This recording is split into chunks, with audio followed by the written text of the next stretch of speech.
Welcome back to the Abundant Harvest Homestead.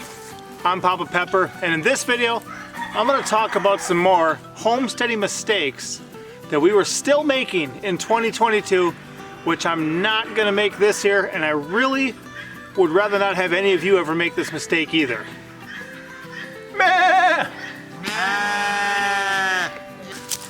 So part of being a homesteader is finding animals that can be useful to you. These are useful because they look interesting, but they're way more useful than that. These sheep provide us with wool, they provide us with meat, they provide us with more sheep, they provide us with fertilizer. They're essentially the best lawnmower. Hey, Jacob. The best lawnmower I've ever encountered. Actually, these guys, you probably can't see it, but they inspired me to grow my dreadlocks back. They're amazing. Meat, wool, milk, just absolutely amazing creatures. And part of having animals like these sheep is trying to be a good steward of things. The more sheep I have, right, the more ewes, the more babies I can have, you know, and things like that. But there's also thresholds, and you have to know the threshold of not only the kind of animal you're raising, but your property, because you're going to raise your animals on your property and they have to fit together in a certain way that's going to be beneficial. I'm going to show you a couple things around here and explain this mistake.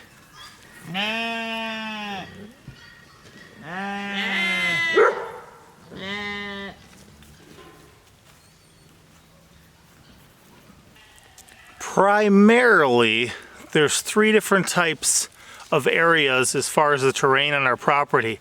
Some of it, this is mowed down a bit, but some of it's actually some decent pasture area. Cleared out, not really any rocks or too rough a terrain, not a lot of trees, although I'm going to space out planted some pear trees back there and stuff, so I can be producing some fruit. But this is a good place for the sheep to graze, also our cow, and in times past we had a pony, we had goats, we had other animals that eat grass as well. Out on our property too, there's also an amount of this stuff, which is some pretty dense woods. Now, if you're trying to clear raw land, especially here in the Ozarks, there's a number of things to know. For one, the greenbrier, the sawbrier, that stuff is edible and it's very tasty, very high in protein. We really like that. And also, like, goats are very well known for clearing underbrush, but sheep like our Jacob sheep or even our Shetland Finns, those are both old world sheep, so they're unrefined, so they do really good coming in and nibbling everything they can reach. Our Dexter cow also does a very good job on that. So they can come in here and clear up a lot of the underbrush, make it easier to walk through, less areas for the ticks to be, clean things up really well, and we've really been blessed by that. But if you think about the woods, that's going to be more roughage, and it's not going to be providing a lot of like the lush, rich pasture grass that a pasture would. Less sunlight here, more competition for the nutrients, for the rainwater, for other things. So the woods isn't exactly the most ideal place to be raising livestock. We've also, being in the Ozarks, got a lot of ground that's like this. I mean, essentially it's just broken up rock everywhere. Now that can come in handy for certain things, but a big old pile of it just laying on the ground is not going to provide the best grazing for our animals. See that? And this is where part of our mistake comes in. So looking up the hill behind me, this is some of our main pasture areas. It's the main stuff that's cleared. We're also selectively cutting through the woods here, thinning things out, doing a lot more pruning, allowing a lot more light in there, and letting a lot more stuff grow up in there. But these areas are going to be our best areas to grow the food for our animals to eat. If we're not able to grow enough or a large portion of the food that our animals need to eat, then we're going to be using more supplements, probably more dewormers. We're going to be using more hay, sheep and goat feed or stuff like that. You know, you're going to be supplementing their diet because what you have on your property is not enough to keep them healthy and where they need to be, depending on the number of animals that you have. I'm going to do a follow-up video. I'm not sure if it'll be the next one, but I'm going to do a follow-up video about the worst way to get animals for your homestead. Okay, it's what we did. And I will honestly admit it was the worst way, and I'll come clean and I'll explain it to you so that you guys do not make that mistake either.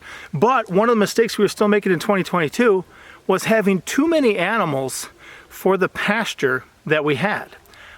When we started this thing, and I'll get into more in that follow-up video, we didn't have the whole property fenced in.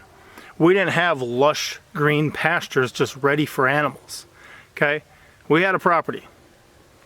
And since we've had that property, for the majority of it, we've had more grass-eating animals than the property could support. Last year, I think we had like 33 sheep, plus a pony, plus 2 cows. That's not good for the limited amount of pasture that we have. So what happens is everything gets mowed down to like nothing. And even until last year, I wasn't even ready to rotate them all the way around. So everything gets nailed down to nothing. If you let the stuff get a certain height and they nibble it down a bit, it can bounce back very easily. But if they drop that to nothing or near the root level, it's going to take so long for it to grow back. Behind me right now, Pinky Pepper is actually giving our sheep some feed. We only have 3 males at the moment, and what do we got? 9 females? Yes. Yeah, 3 males, 9 females. One of those males is going to be joining us for dinner very soon. I'm looking forward to smoking them in my smokehouse. That's going to be awesome, but this is our limited supply right now. But even with only a dozen sheep, it's the middle of winter. So we're feeding hay. The hay we have is not the best. I avoid Bermuda grass. I have a video on why that is. But it's often part of the winter is going to be feeding hay. One thing to do is look for that first cut stuff. A lot of times people with the pasture will get 2 or 3 cuts a year. That first cut stuff, they're not going to want to store or hold on to as long. Sometimes if you can get it right out of the pasture, right after they cut it, before they put it up in the barn, you're going to get it the cheapest you can. And also then if a drought or something comes later that's going to affect the supply, you want to get your, your winter supply up and running right away.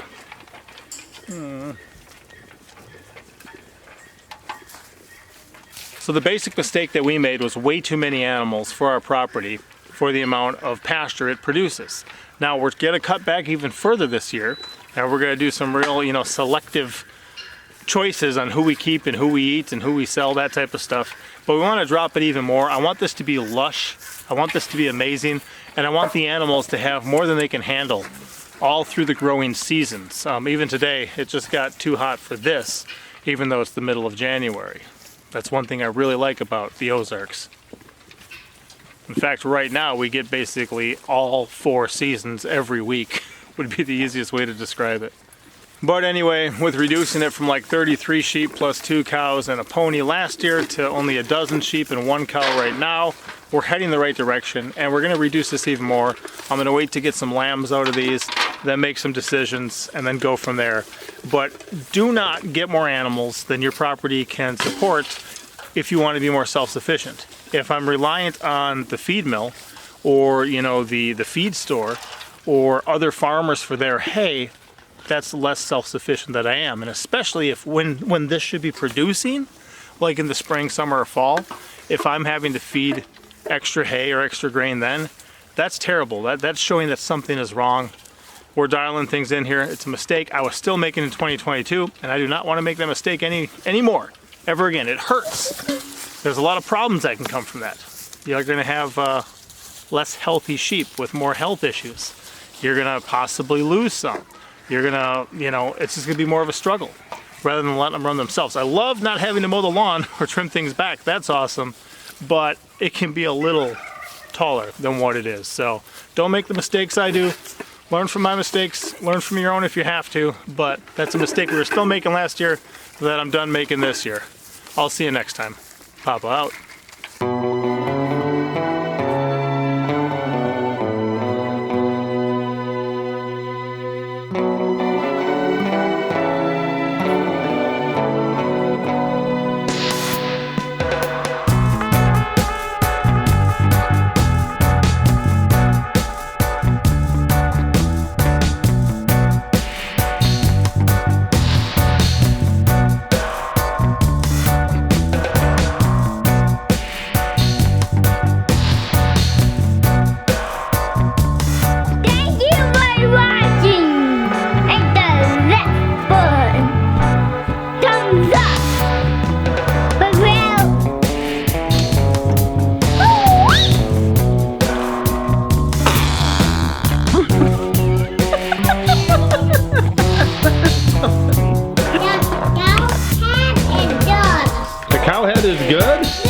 That's because you know.